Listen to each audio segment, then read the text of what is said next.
형사사법 체계에 큰 변화를 가져올 검수완박 입법이 마무리됐지만 같은 날 대통령직 인수위원회에서는 반드시 바로잡아야 한다는 정반대의 목소리가 나왔습니다. 새 정부가 출범하면 개정법이 시행되는 9월까지 혼선은 불가피해 보입니다. 나혜인 기자입니다. 이른바 검수완박법이 문재인 정부 국무회의를 통과한 날 대통령직 인수위는 개정 형사법령 시행에 따른 국민 불편 해소를 새 정부 형사사법 국정과제의 핵심 목표로 제시했습니다. 구체적인 과제로는 법무부 장관의 수사지휘권 폐지와 검찰 예산권 독립 같은 윤석열 당선인의 공약을 그대로 반영했습니다. 고위공직자 범죄에 대한 공수처의 우선수사권 폐지도 거듭 천명했는데 모두 검찰권을 되레 강화하는 방향입니다. 특히 인수위는 사건 처리 지연이나 부실 수사 같은 국민 피해를 구제하고자 검찰과 경찰의 책임 수사 체계를 정비하겠다고 했습니다.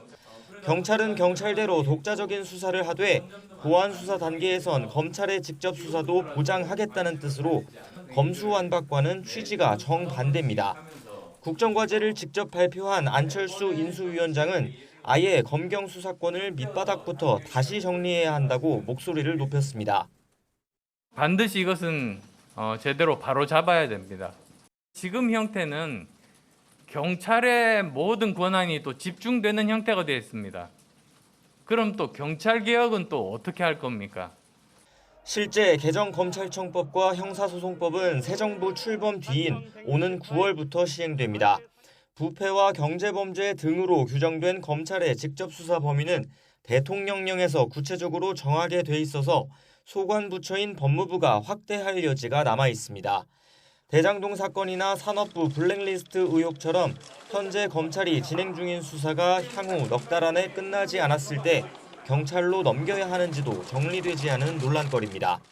경찰은 일단 검찰과 협력해 일각에서 제기하는 우려를 해소하겠다는 원론적인 입장만 밝혔습니다.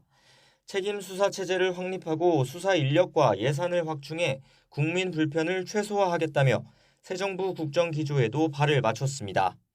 새 정부 출범을 불과 일주일 앞두고 검수완박 입법 절차는 끝났지만 추가 법령 정비나 해석을 두고 여전히 곳곳에 뇌관은 남아 있습니다.